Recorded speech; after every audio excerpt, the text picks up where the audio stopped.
Bueno, principalmente cuando nosotros hablamos de un vehículo híbrido, obviamente esto es algo ya bastante conocido, aquí tomo una filmina muy sencilla, nosotros tenemos algunas partes a tener en cuenta. En general, son unos motores eléctricos que a su vez funcionan como generadores, que se encuentran todos colocados en una transmisión bastante especial, denominada Power Split, en el caso de Toyota, un motor de combustión interna de una categoría denominada Atkinson principalmente, aunque hoy en día existen vehículos diésel y vehículos a gas también para movilidad híbrida, y un tema denominado inversor, que es como quien dice el conjunto electrónico o toda la parte electrónica importante de potencia que permite la manipulación de las corrientes, los voltajes y demás, para poder aprovechar la energía de las baterías. Vale aclarar que la idea de todo este tema del vehículo híbrido, principalmente así como lo vemos en la diapositiva, es poder aprovechar al máximo el funcionamiento del motor de combustión. Es decir, ¿cuál es el objetivo de todo esto? Que cuando el motor de combustión funcione a la máxima capacidad de entrega, sobre todo en rendimiento termodinámico. Es decir, que cuando el motor deja de convertirse en un elemento eficiente termodinámicamente hablando o con un rendimiento importante, entran a trabajar, él se apaga y entran a trabajar otros elementos como los elementos movidos eléctricamente por la energía acumulada en la batería. De estos vehículos se logra en muchos modelos hacer recorridos en kilómetros muy cercanos, inclusive a 90, 100, 120 kilómetros con un galón de combustible, con 3.8 litros. Entonces, de alguna manera, digamos que impacta enormemente el tema del consumo de combustible, por supuesto, directamente relacionado las emisiones de gases tradicionales al ambiente, lo cual es una ventaja a nivel mundial. Obviamente que el vehículo híbrido es muy difícil compararlo o ponerlo en una balanza con el vehículo eléctrico, porque en mi concepto, aunque son, como por así decirlo, de alguna manera son primos, hermanos, estos vehículos no se pueden comparar de manera directa porque para mí cumplen funciones a veces un tanto diferentes del punto de vista de la aplicación. Por lo menos en nuestro sector es un poco complejo tener en la actualidad, hoy, al 2020, vehículos, por ejemplo, taxis, completamente eléctrico por el tema de la autonomía. Es muy difícil en nuestra zona que es montañosa, nuestros países que tienen la cordillera, es muy difícil tener vehículos eléctricos 100%. Ahí entran a funcionar de manera muy interesante, por ejemplo, los vehículos híbridos, porque de alguna manera la autonomía no está limitada a la carga de una batería que se va a tomar un tiempo importante en realizarse. Ahí, bueno, con nafta, con gasolina, se puede hacer el movimiento del auto sin problema, teniendo un rendimiento altísimo del consumo de combustible, porque de alguna manera, pues 120, 130 kilómetros es bastante importante.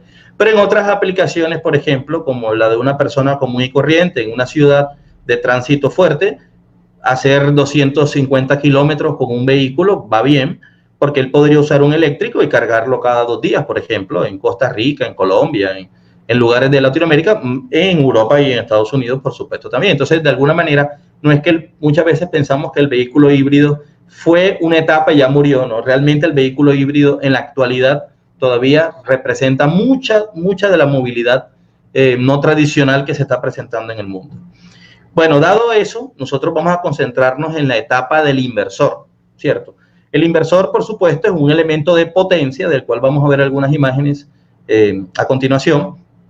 Y básicamente, ya entrando en materia, del punto de vista técnico, ¿cuáles serían como esas funciones que nosotros pensamos en un inversor?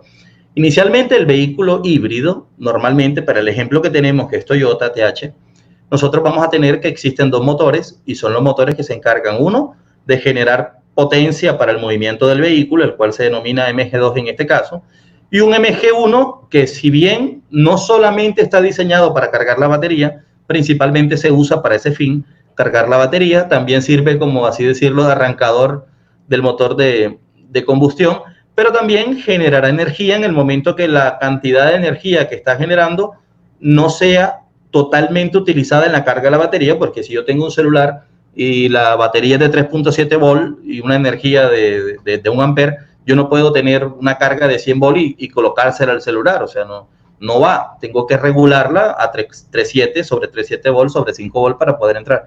Lo mismo pasa con el motor MG1. El MG1 es capaz, o sería capaz de generar mucho más voltaje y potencia eléctrica, por así decirlo, que lo que requiere la batería, pero no lo puedo colocar de golpe. Entonces, algo de energía de él va a sobrar esa energía de MG1 principalmente está sacada de la energía del motor de combustión interna.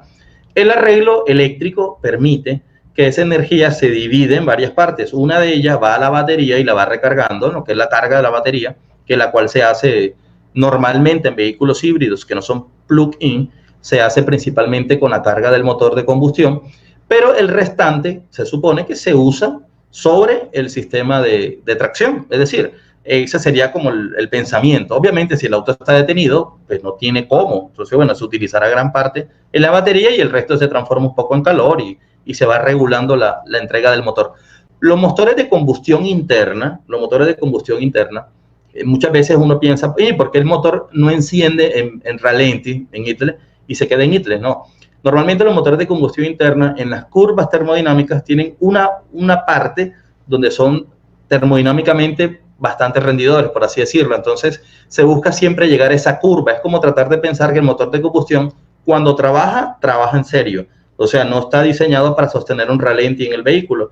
Entonces por eso es que MG1 se busca accionarlo en unas condiciones en las cuales se le pueda sacar el máximo de provecho al motor de combustión interna.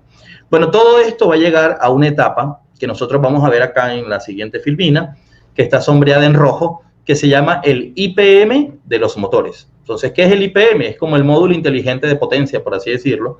Entonces, este módulo o ese sector en el sistema del inversor se va a encargar de mover, por supuesto, los motogeneradores. Ese sería su objetivo, ese es su trabajo, ese sería su principal función. Pero también, así como ustedes ven, no solamente son motores y generadores. Por lo tanto, en algún momento ese IPM que tomaba energía del sistema de batería y lo llevaba hasta los motores, ¿verdad? Esa energía ahora se va a presentar desde esos motores, que también son generadores, y en algún momento van a ser capaces de enviar energía ellos hacia lo que es la batería. Por lo tanto, ese IPM de los motores, por así decirlo, se va a encargar de dos cosas importantes. Una, generar las fases necesarias para hacer el movimiento del motor de combustión, el motor eléctrico, ¿cierto? Convertirlo en motor. Y también se va a encargar de generar la rectificación de esa energía, porque es corriente alterna lo que tenemos en esos motores de ese modelo en particular, ¿cierto? Porque recuerden que estamos explicando un modelo en particular que es muy representativo para muchos autos, pero capaz una persona en otro lugar tiene un auto en particular que es diferente a este que estoy explicando. En este caso de Toyota, básicamente ese inversor en esa parte que denominamos IPM, también se va a encargar de rectificar esa corriente alterna de esos motores y llevarla, por supuesto, hacia lo que es la batería, que por algo tienen, en ese caso, sus transistores y sus dioditos adentro para poder funcionar. Bueno, luego tenemos otra parte que está sombreada en verde, ahí la pueden ver ustedes en la pantallita, ahí tenemos la sombreada en verde, un recuadro verde, que son dos etapas adicionales que tiene este inversor. Una es un conversor DC-DC. Básicamente ese conversor DC-DC se va a encargar de tomar energía de la batería. Sabemos que las baterías de estos vehículos están entre 220 voltios aproximadamente hasta vehículos que tienen 420, 450 volts. La mayoría de autos que trabajamos nosotros tienen 320 volts, que son los vehículos utilitarios. Básicamente, esta fuente DC-DC se va a encargar de tomar esos 200 o 400 o 300 volts y los va a convertir en 12 volts para todos los accesorios del auto. Es decir, todo lo que son accesorios del auto que normalmente funcionan a 12, ¿cierto?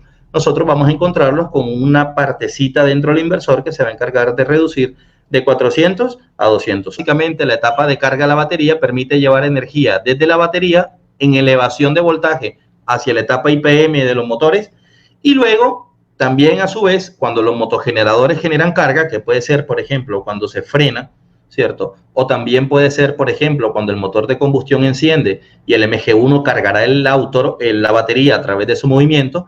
Ahí nosotros vamos a tener principalmente al sistema de IGBTs del IPM conversor para trabajar. Entonces en esa etapa amarilla es donde nos vamos a concentrar.